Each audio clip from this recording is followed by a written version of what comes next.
Tubular Labs, powered by Chartbeat, is a leader in global social video intelligence and measurement, providing a unified view of the passions and behaviours of audiences across YouTube, Instagram, Facebook, Twitch, and more.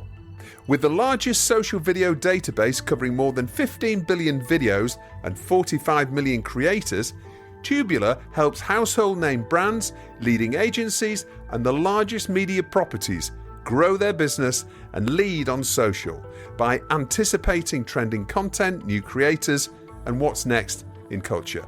For more info, visit tubularlabs.com.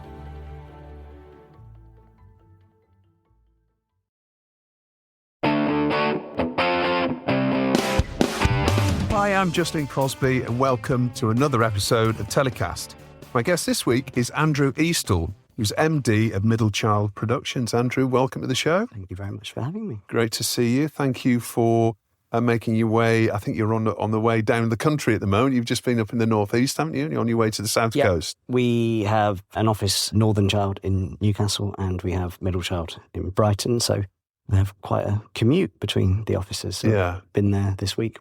Brilliant. Well, thanks for dropping in on your journey. We recently spoke at the How to Make Money in Digital event, and it was a really fascinating conversation, which we'll touch on and maybe go a little bit deeper in a couple of areas that we touch on there. But first of all, just for anybody that doesn't know Middlechild, just give us a bit of a background of Middlechild Productions and a bit of a history and what sort of business you are. So we're essentially a traditional TV production company. That's our heritage. Set up by David Sumnall about 15 years ago, and I came on board not long after that. We make factual content for all of the major linear broadcasters in the country. We do a lot of returning series, observational documentaries for Channel 5, for UK TV. We do current affairs singles for the BBC. We do history stuff for Channel 4. So, as I say, very sort of traditional TV production. We were originally in London and then opened up in Brighton and a few years ago in Newcastle. Okay. And first of all, how are you finding it at the moment? The market, things have changed, right, in the last 2 years for production businesses like yours. So give us your tales from the front line a little bit. I think we're okay. So I think that sounds super positive. Yeah. No, we're busy, and that's a really good thing. And I know how difficult it is to be busy at the moment. It's definitely harder. And I think not just the obvious harder to get a commission, because the linear broadcasters potentially don't have the sort of money that they once had and are commissioning less and so on. But I think harder as well, because at least for the last maybe 2 years now, there's changes happening everywhere across the industry, very much at the broadcasters, our primary customers, and we don't have any control over how they are adjusting their businesses or what they might be doing. So I think for production companies, really predominantly still chasing the same model of commissioning that we've always have done, it sometimes feels like we're doing that slightly blindly. And it's always been to a degree like that. There's lots of variables behind the scenes that we aren't aware of when it comes to their commissioning decisions. But now it sometimes feels like an even bigger guessing game. And I feel for the broadcasters and the commissioning editors that we work with, and we know enough to know that that's just as hard for them on their side. Yeah. And I'm sure many of them are unsure about what the future holds entirely. And I think from a traditional linear television perspective, we just all hope that they can what the right word would be, reposition themselves maybe within the industry to be back to consistent level of commissioning, even if it's not to the same sort of volume or price point that it once was. Yeah. Well, I think you've very clearly articulated the problem that pretty much every indie, and certainly Factual indie, or a vast majority of Factual indies in the UK are feeling right now. We're obviously seeing huge drops in commissioning, and the commissioning that is happening is tighter on budgets as well, which is putting more and more strain on independent production companies. The reason for that, obviously, less viewers, and those eyeballs have shifted onto social and attention onto traditional models as, everybody's attention is shifted into and fragmented and gone into different ways. We all know that. We've spoken about that a lot on TellyCast, obviously.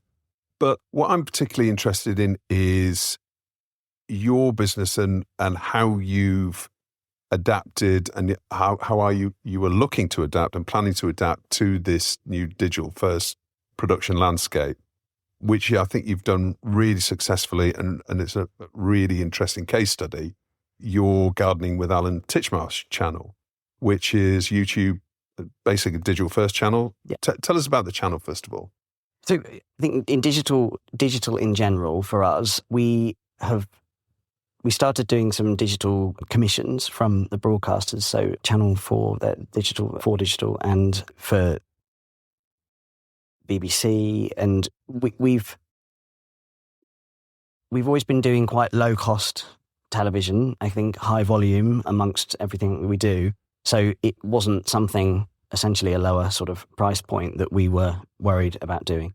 So we know how to make stuff as streamlined as we can make it from a sort of budgetary perspective. So with that in mind, I think we thankfully feel sort of a bit more primed for moving in the direction that some of the industry seems to be. We started working with a TV exec called Matt Young, who came to us, and he had lots of experience working on gardening shows, some of which were with Alan Titchmarsh. And at the time, we were discussing potentially doing some kind of digital play. We had done some research and looked at some data via a guy called Hawa, who had come to us and said that if we had unlicensed content from television, he could repackage that up and sort of pump it out through all the social media platforms, and there would be a sort of steady stream potentially of some revenue coming from that footage, which was otherwise just sitting around. We had spoken to him about doing some original content, and he was saying obviously that was almost certainly somewhere that would be a sort of higher earner, if you like, a chance of actually making some better revenue via those platforms rather than rehashed older content. So when Matt came in, we started talking to him about Alan and the potential of us putting together something with him. The other thing we had done in the background before that was look at genres within mainly the YouTube space, I think, that potentially would do well, not just with an audience, but with brands, because we recognised early on, still knowing very little, but knowing enough to know that the revenue that we would generate from a YouTube channel via the YouTube ads wasn't going to sustain something like Gardening with Alan Titchmarsh, for example. It wasn't going to sustain something like we might make as a TV producer. Yeah. Gardening had come up as one of those areas that is not only a popular area of content, obviously. There isn't loads of really high-profile people doing that in the online space. It's not like gaming or beauty, for example. And also that there are clearly quite big gardening brands, and potentially they didn't have loads of other places to spend their money. So it ticked a lot of boxes. It's a massive niche, isn't it? I mean, The fact is, a lot of us have got gardens. Yeah, and there are a few areas like that, right? I always, for some reason, go to fishing as one of those. It's one of those sort of surprising areas that actually there's an awful lot of people involved in that and passionate about that. So there's a big market as a community that you could tap into, but there will also be brands commercially who don't have loads of places to spend their money at the moment. So they're almost not part of that thinner spread of advertising spend, which is part of the reason that the linear broadcasters are struggling a little bit more. So obviously we then had to, with Matt's help, who's been amazing, speak with Alan and Alan's agent and do the usual stuff with that. I say the usual stuff because actually that is still our bread and butter, speaking to talent and doing deals with those people and understanding the standards that they would expect and the quality of the output that they would expect is really key to sort of us being able to do anything for television in the linear sense or for the digital channel. And Alan and his agent were excited about the possibility of doing it. We treated it, and still do, very much like a traditional television broadcast arrangement, and we film it in much a similar way. And that's not necessarily because we have to, and in this world, things are definitely more streamlined, but our experience knows that our talent, Alan, is used to those sorts of things. You're used to it being done properly, essentially. And that's a skill that we have that potentially not everyone would. So we are, in many ways, looking at the things that we can do and taking advantage of that, if that makes sense. 'Cause absolutely. I mean, it's almost like I'd say a perfect recipe in terms of you have talent who's really, really well known with an agent with an outlook and an agent who are really interested in experimenting with new opportunities.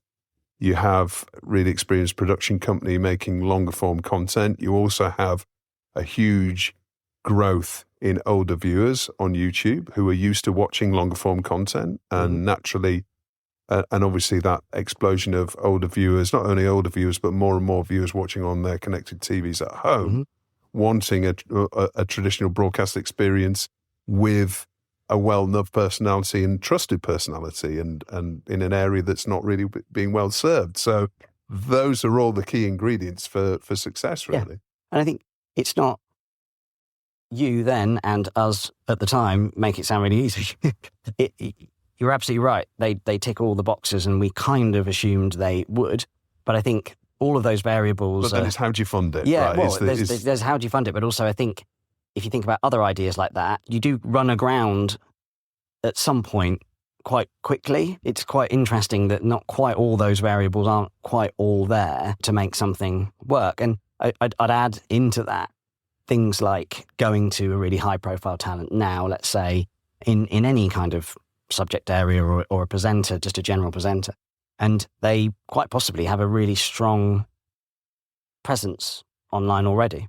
So they have all of their socials tied up, and they do maybe do a bit of YouTube, and they certainly will be doing Instagram and TikTok. They may well have commercial deals with people already, with brands that limit them from doing other things. So we have to play that in as a factor, because for us as a business, we don't want to be a gun for hire, just being, in this case, for example, the production company behind Alan's YouTube channel.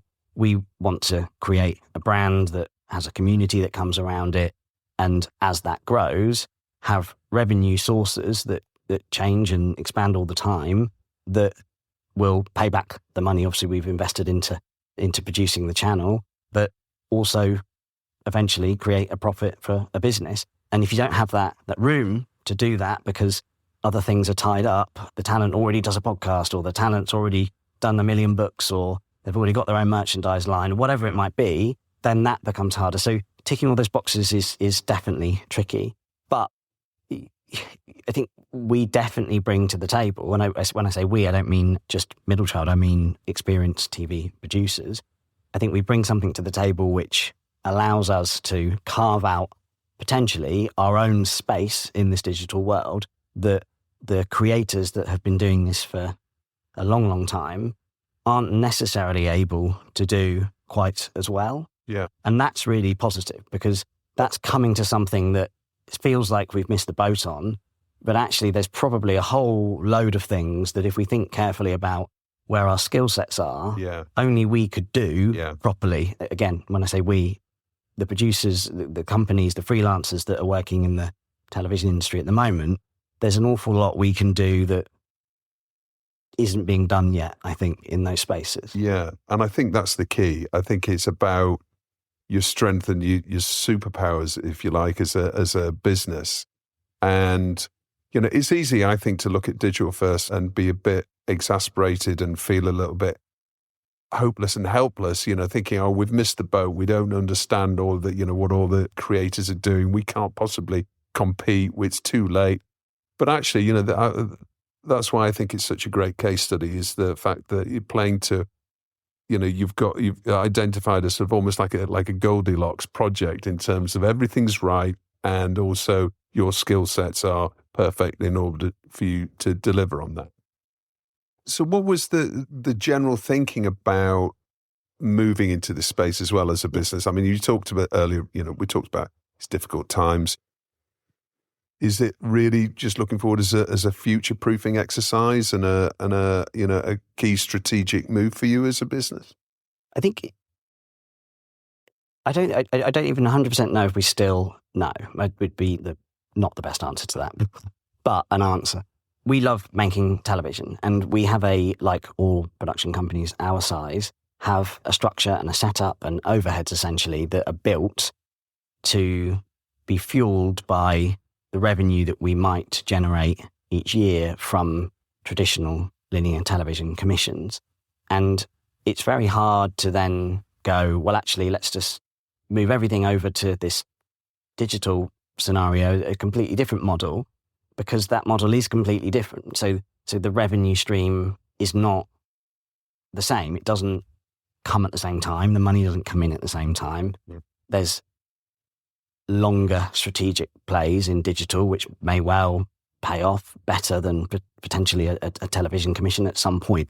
But our companies are set up to pay people's wages and premises and everything based on the revenue that we get from television. So I think we still see linear television as a sort of main source of income. But I think especially when things seem like they're getting harder or we're not busy, we're entrepreneurs and we're creative people and much like the rest of the production community. And so you are always looking for where you can essentially make some more money to cover your costs and to make sure everyone's getting paid properly. So it's natural to go, there could be an opportunity here that our skills could be applied to that actually could help us generate some of that revenue. At the same time, it's at least positioning us on that path, because if none of us know yet quite how things are going to readjust at the broadcasters, within the community in general. But if it does go down that road in some form almost completely, then at least we're doing that. And I think that, to be honest, it's probably that bit more than anything else. There was the creativity in just finding an opportunity, but also just positioning ourselves to at least be trying that and seeing how that worked out for us, but also more broadly, if that is the direction that things go in. And I think at the moment it does seem to be that is the way, even though we're still set up to operate like a TV production company and that's what we do. And just on that front, I think there are some TV production companies who will really be suffering at the moment because they may be most directly affected by the things that aren't really being commissioned. But then there is still premium television being commissioned. There seems to still be money for that, granted largely in sort of entertainment at the moment. But I think at some point, this is the nature of the industry. It might be that they go, actually, we're spending a lot of money on entertainment and it's a punt and they don't all work. What has always worked is documentary and observational documentary and real people doing real stuff. And maybe that swings back and some of that premium money is spent on the things that we do already. We also have done a lot of low-cost, high-volume. As I imagine, to be honest, the majority of the production community out there in terms of companies is not making the premium stuff. They're making the lower-cost stuff. And I do think that certainly for the time being, linear broadcasters still need that to fill their schedules. So it could be a time for all of us at this sort of level to capitalise on that. So I think there's some positivity in it. But at the same time, we don't know where that's going to end up. So we should have an eye on where else this could move towards. And that's what we're doing. And I think we've had a really good experience with the Allen channel. And it's definitely we're going to do more because we can see the potential in it. It's just getting that balance. And I think I speak for, all the production companies. It's like, oh my God, well, how much time do we spend trying to chase that? And do we have enough time to survive whilst we wait for that to pay off? And how much time do we spend on developing TV ideas? It's a real, it's a balance. Yeah.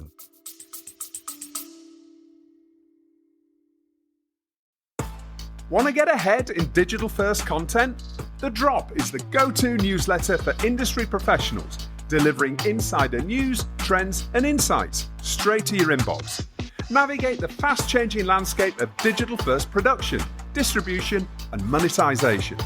Sign up now for free at dropmedia.co.uk and stay informed with The Drop.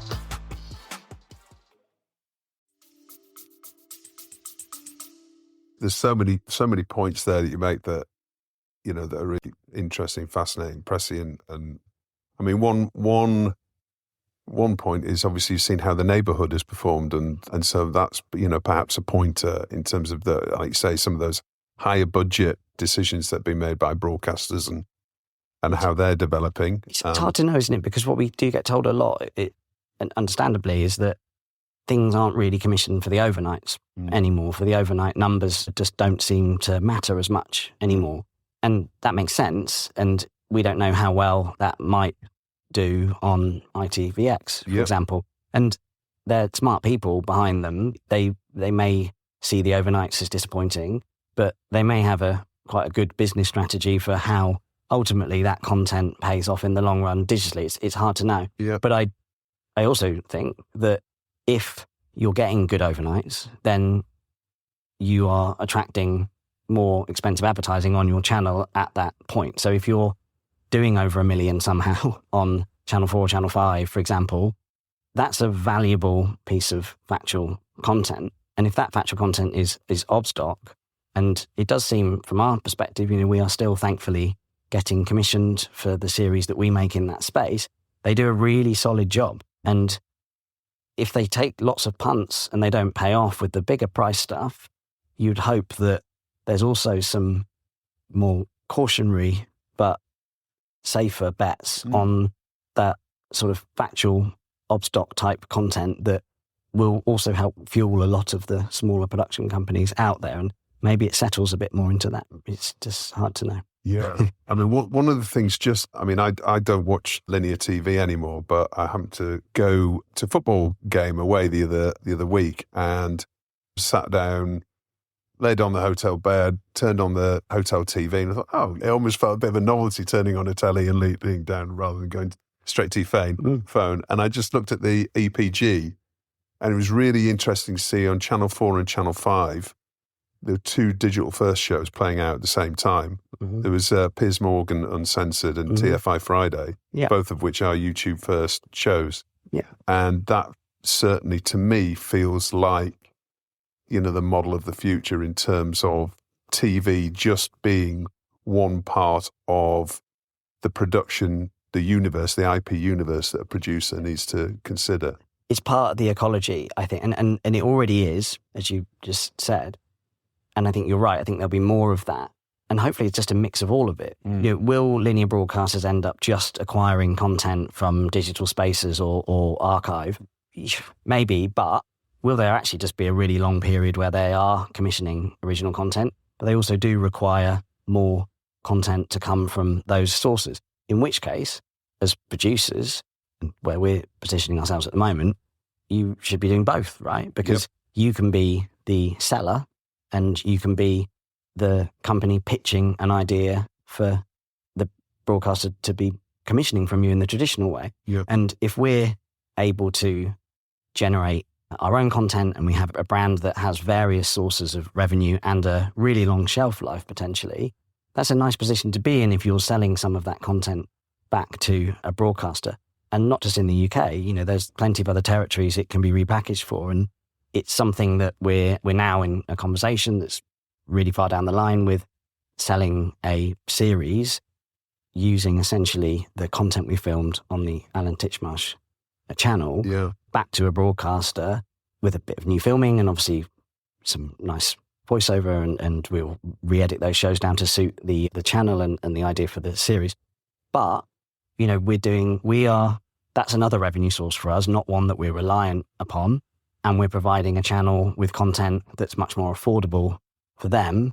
It makes an awful lot of sense. It makes an awful lot of sense because you're then controlling your own IP and your own distribution, which I think is really exciting. It is liberating, to be honest, because and I didn't realise quite how much until you start thinking about it properly and all the things you could do, many of which are probably crazy ideas and when we probably won't do or they'll fail. But even with just one set of content or one brand, in my mind, we could be packaging something for one of the British broadcasters and calling it whatever we're calling it, and repackaging almost the same content with slightly different edits and everything as a different series for a broadcaster abroad who want slightly different things. There's not one show we've already made and then we're just trying to sell it. There's all sorts of things you could do.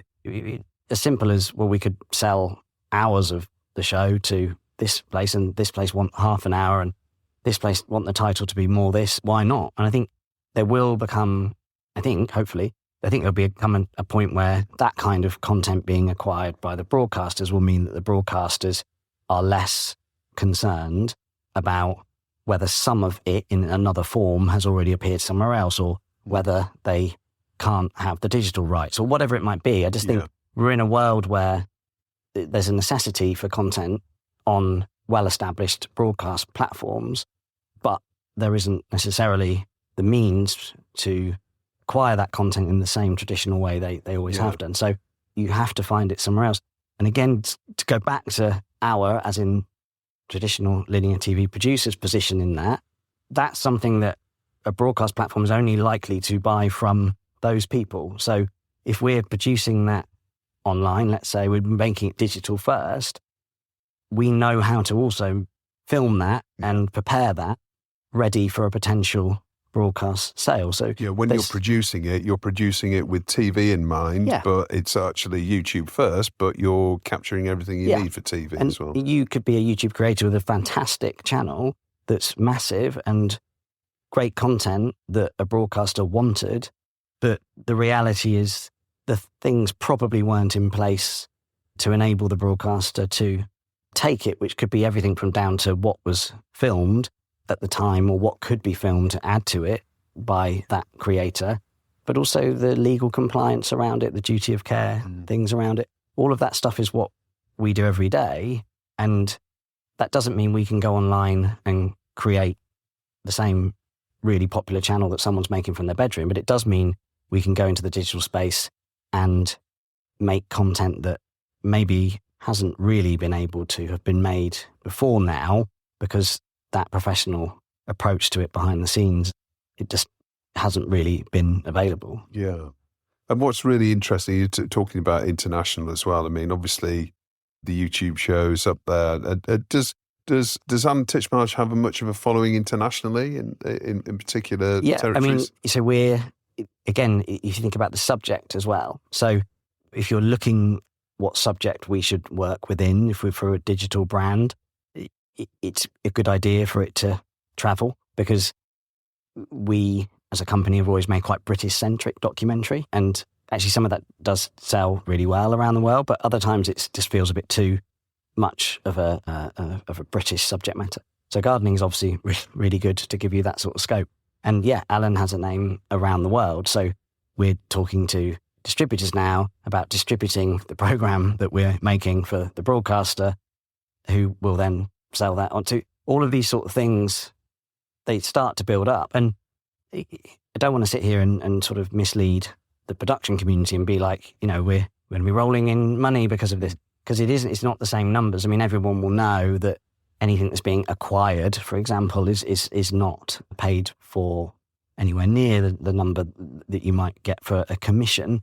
But if you covering your costs with by having a brand up front, then that is all pure profit, essentially. Essentially, yeah. And you've got to look at how you then the plans to grow that channel and to attract more revenue streams costs more money. But if there is a rolling system where you can end up generating enough money to do the next thing you want to do, and so on and so on and so on, and eventually in the background almost the brand has grown to a point where it's more valuable in terms of how much a brand might pay to be on it. It's more valuable in terms of the size of the community that are now aware of the brand and buying into the brand. And then, much as yourself has done, you're then into sort of live events, and you're into all sorts of other things. And there's no one way of doing it.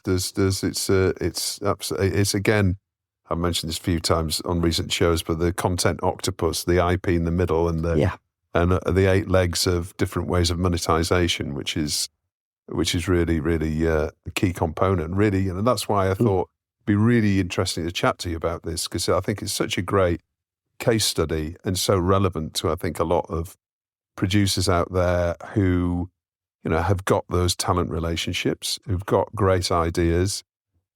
What I think that stands out about Gardening with Alan Titchmarsh, though, and the YouTube play is you've really leveraged the way that YouTube is used as a search engine rather than it purely being a internet TV, if you like. Yeah.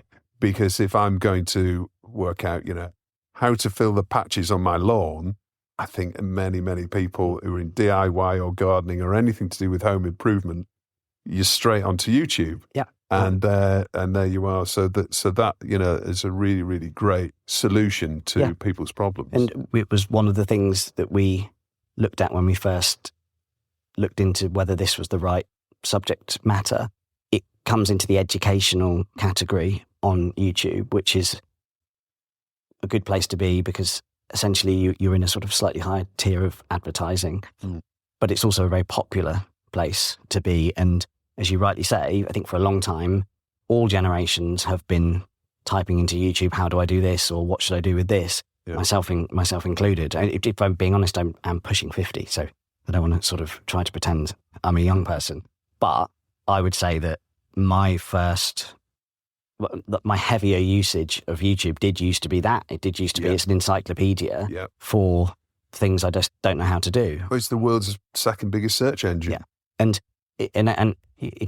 this is something I'm definitely not an expert in, but I was thinking about this the other day, and AI coming in, I don't think, although lots of people are now asking ChatGPT how to do blah, blah, blah, like video, which at the moment, ChatGPT isn't sort of pumping out, as far as I know. I think it would be more looking at YouTube to find the answers itself. It feels like there's a sustainability of video content for that world. And that is definitely, I think, what's a driver for the older generation onto things like YouTube. And I'd need to look at the data in detail to sort of understand the age demographic of who's looking at the Alan Titchmarsh gardening channel, but it's definitely in the older generation. Yeah. And I think that also dictates a little bit of what you do content-wise. One thing we're saying to our guys internally in development, and again, I say all this thing like it's some new thing that we've worked out, and it's not lost on me that there's been people doing this for a long time and worked this out a long time ago. But we're talking to them when it comes to digital conversations that they need to come up with a business model first and the content later, because we can all have amazing ideas for something we'd like to make as a show or a film, but it's no point just us making a fantastic documentary and just chucking it on YouTube and hoping for the best. The Alan Titchmarsh gardening, the older demographic using YouTube, all of these things are things that we considered first, and then the content kind of comes afterwards. But when you're thinking about content, our ethos has been similar to what we were just discussing. What's the things that the audience needs to know? The essential tips and tricks that this is the one-stop shop to go and get them from. We could have added in Alan talking about his career, which would be fascinating, but I don't think on that medium, that's necessarily the right place to do it, because you don't just want Alan's fans watching, you want anyone that's got a question about gardening to end up there, anywhere in the world, obviously. Yeah.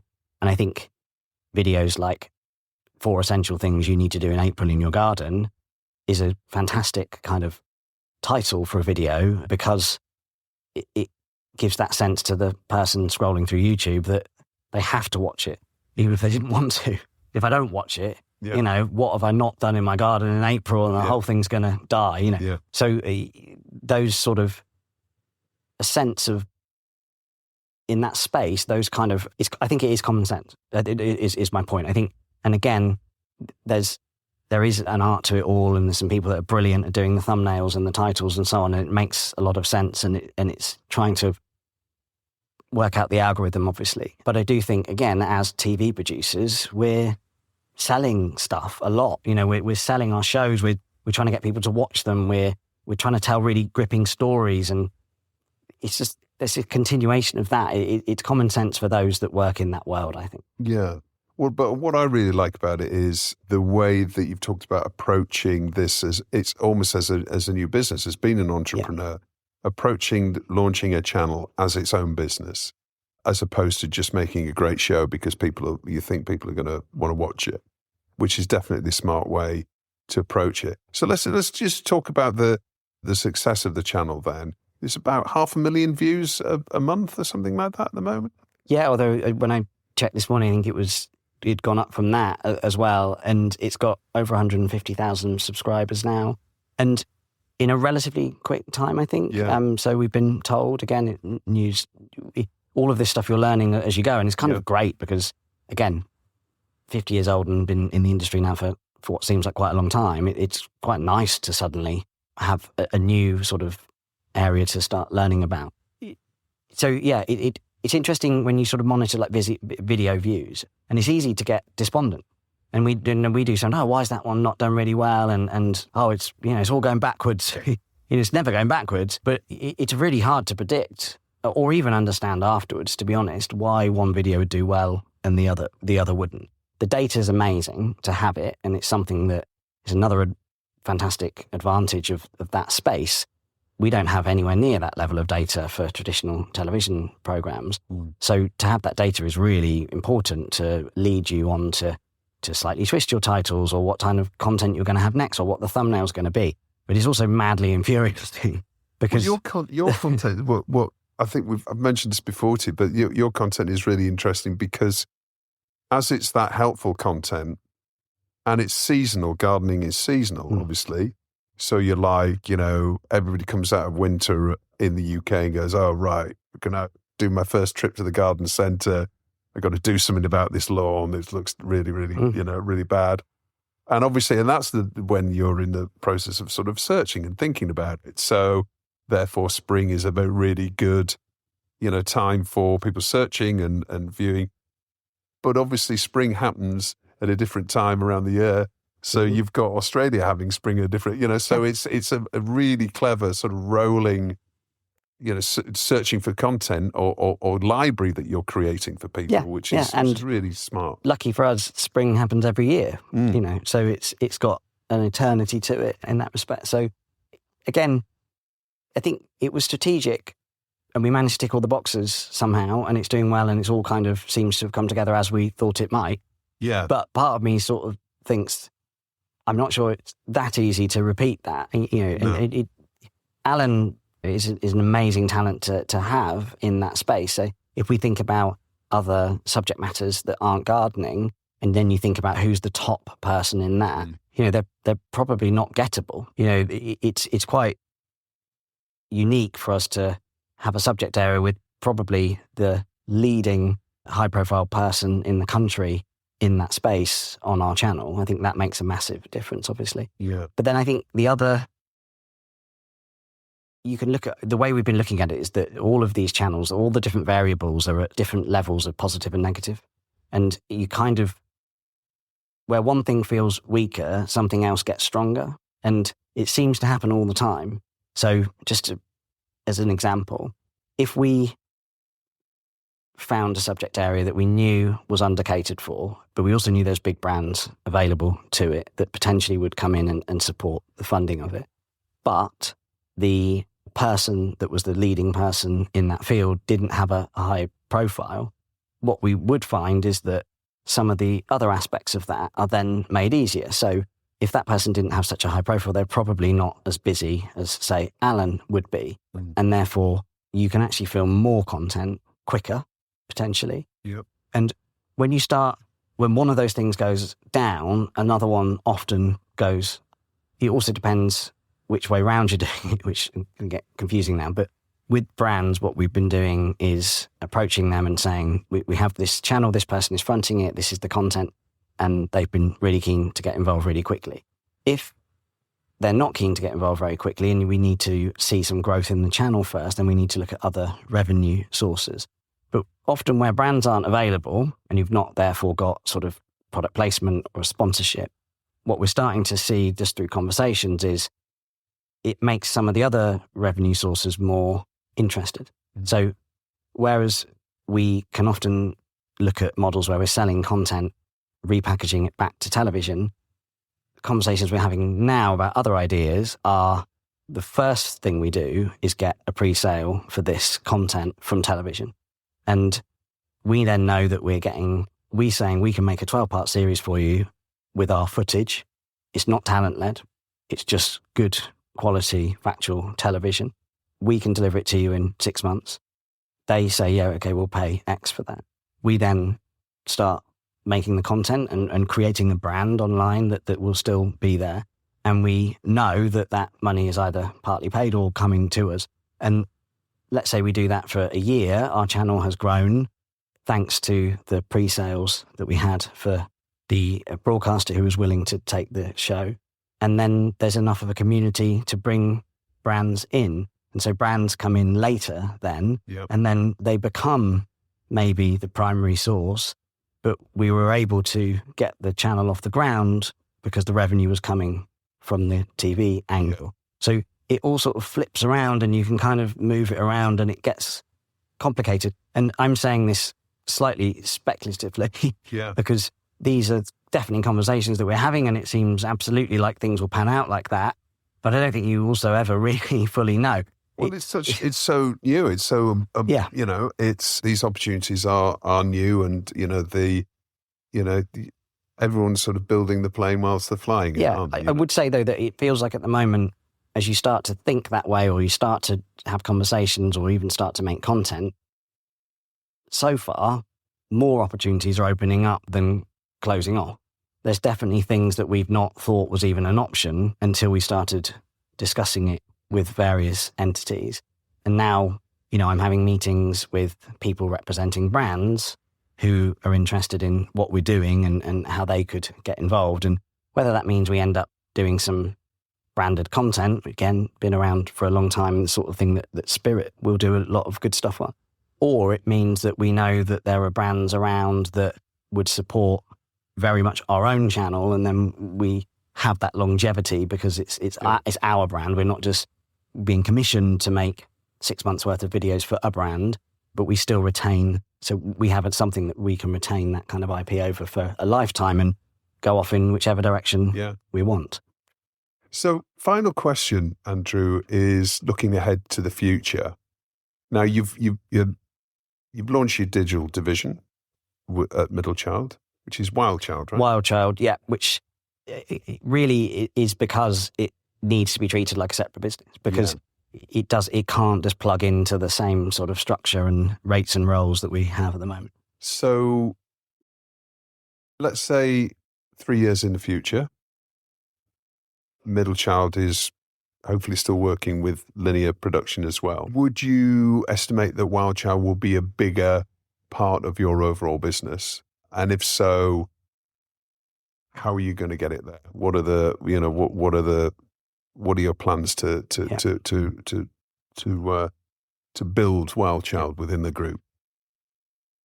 I couldn't tell you whether it would be bigger, the same, or smaller in terms of financial size as Middlechild or Northern Child, because one, we don't know where traditional television is going, and being optimistic, there's every chance we absolutely do fill a void, and we are making low-cost, high-volume stuff, and we're making premium Factual because they want Factual instead of entertainment. So that we don't know with that. I think with Wildchild, I think in 10 years' time rather than 3, you can see that doing great guns. You really can. I think at the moment, because we're having to sort of juggle and get this balance right, and our focus is still primarily on what we're structured to do and traditional linear television, that's kind of the Wildchild stuff is happening organically. And it's really nice because I think the opportunities that kind of come up and make a lot of sense really quickly, we can move on really quickly and then they happen. So we've already got 2 new, very similar to the Allen model channels happening. So one with pets and one with survival, which is an area we've sort of identified as having a decent amount of brands in, and we're working with someone who's high profile in that world. So they're definitely happening.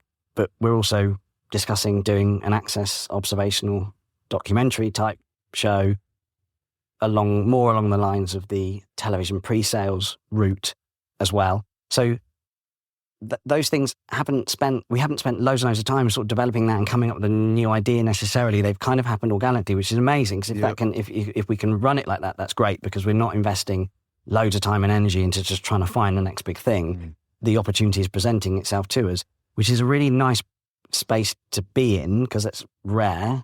in this day and age, but it does show how much of an open door we're pushing at with that world. I think the thing, as I'm sure other people have already, they had the Little Dot Studios, for example, and again, Spirit have done, I think some of the money from the big money, I guess, from the digital area is volume in terms of brands and channels. Yeah. So what that would allow us to do is to have 10 different things going on under Wildchild and a structure of permanent employees who are able to oversee all 10, and then people working on those channels that have long-term contracts with us to run those channels, because that's the brilliant thing about it. And one thing I've been saying to freelancers when I've been speaking to them is it is different. And if there's an expectation that it's just like, well, we're going to just do everything the same as we normally do, it's just for digital now, I think that's going to be pretty rare. Yeah. There will be an element of that for the digital channels that the broadcasters are running, because their expectation will still match a lot of the linear television. And so the structures and the roles within there will be similar. But when we're talking about this world where the production companies are essentially running the brand, that business model is so different that the roles and the rates can't be the same. Maybe they could be similar on certain projects, but generally speaking, it has to change because what's happening behind the scenes and where that money's coming from just isn't the same. But I think the positive side of that is the freelance community's had years of struggling, trying to find work and then and finding something and being out of work again, and it's awful. I think this feels really positive in that, yes, okay, the role might be, you might have more responsibility in the role. You might not have all the people on the crew that you might normally have, for example. You might have less time in an edit or whatever it might be to make the money work. And the rate might not be the same as it will be in television on a premium commission. But what we can offer, I think, or we will be able to offer, again, we as in the production community doing this, is long-term security. Yeah. Because the point is, we're not making a 4-part series for telly, which everybody kills themselves on, and then it goes out and then it doesn't come back because it didn't rate or because they can't afford for it to come back. With forecasting and content that is consistent and solid and forecastable, right? It runs for as long as it's growing, or doing anything, or even if it's not growing anymore because it's got to the top, but it's still fantastically successful. If we create a brand and it's doing really well in its own right via the online platforms and the socials that it's on, then that can run forever and ever and ever. And we can be making telly from it, and we can be doing podcasts from it, and we can be doing everything else, and probably even newer, more wonderful ways of exploiting that content. People working on that, if they want to, could be working on that for the life of it or years. So it changes the model of work within it. Yeah. In some ways, it may be deemed as being slightly negative, as I said, but I think in many ways, if it all goes the way that it seems to be going, and there's many more production companies like us trying to do that, then there will be more secure long-term work for people. And that, to me, feels like that's definitely one of the positive sides of it rather than the negative. Really interesting way of looking at it. Andrew, it's time for Story of the Week in our show. So what is the TV or content industry story that you've noticed and opened your eyes in the last 7 days or so? Having obviously spent days and days thinking about this, and then reading just before I came in here on broadcast that Janine Thomas has got a job at Storyville. So moving from Channel 4, where she's run the Untold strand for the last few years, and now is a commissioner for Storyville on the BBC. And we've worked for Janine before, and she's great. And so it's just lovely news to read anyway. But I just thought, that's really interesting. She's been sort of in charge of a digital-first docs brand at Channel 4 now for a few years.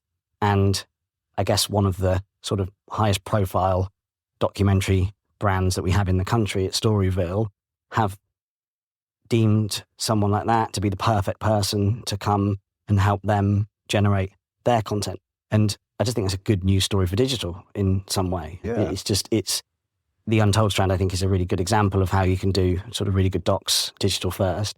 And I just thought that's quite positive digital to digital to linear story. Yeah, fantastic. Well done to Janine. Congratulations to her. How about your hero of the week? Do you have a hero of the week? It has to be David Attenborough at 100. Yeah. Hard pressed to find a better hero, especially for sort of linear television. Yeah. You know, like an absolute household name who's done that through linear television. So it talks a lot, I think, to the heritage of that medium as much as anything else. And I think and how people from that world absolutely can cross over into all the others. I think linear television it should be lauded a little bit more for everything it has done rather than the situation it finds itself in now. And I think he's just a prime example of an amazing person that's done some amazing things, but a really good, positive linear TV story as well. Rarely can you say national treasure about somebody and really, really mean it. Yeah, exactly. We'd quite like to, if he's listening, do a YouTube channel with him if he's up for that. I think that'd be a brilliant idea. And finally, who or what are you telling to get in the bin? This is more of a group of people rather than one, but I have an 8-year-old daughter and she's obviously not on social media yet, but I'm really attuned now to things that she might see and hear and do on that when eventually, unfortunately, she has to experience it. I think the influencers and the sort of slop that's on those platforms now seems to be, much as all the positivity in the digital world, I think there's a lot of rubbish on there now, and there's a lot of, I know that's always been an issue, and maybe I'm just a bit more in tune to it, as I said, but there's more fakery from individuals on there, and there's a lot of, and for all of the AI's positivity and potentially helpful things in our world, the kind of slop that's now appearing everywhere, just starting to make it harder to find the authentic content on there, and that's definitely not a good thing. And as a parent, would you support the under 16 ban for social media that's been sort of in discussion at the moment, do you think? Yeah. But because of that, it's a shame, isn't it, in a way, because you wouldn't say we should do an under 16 ban on people from terrestrial television because there's guardrails and the content is authentic. But until that's possible, it seems to only be getting worse to me, and I wouldn't want her exposed to that or exposed to the tricks that they use to keep us all hooked on it. It's not, without getting too political, as the Facebook court case proved the other week. You know, they absolutely are trying to addict people to the platform, and that's not safe when they also have some of the stuff I just mentioned on their platform either. So it would be good to get that sorted. Yes. We could talk a lot about that. I think that's another rabbit hole we could go down. But for now, Andrew, thank you for joining me. It's been a great conversation. I wish you all the best with Middlechild and Wildchild. It's really exciting what you're doing. And as I say, it's a really great case study for a previously linear-focused business adapting to the digital-first world. So congratulations for that. Thank you very much. Thanks for coming on the show. Well, that's about it. This week's TellyCast. Thank you for Andrew for joining us. TellyCast was produced by Spirit Studios and recorded in London. We'll be back next week with another show.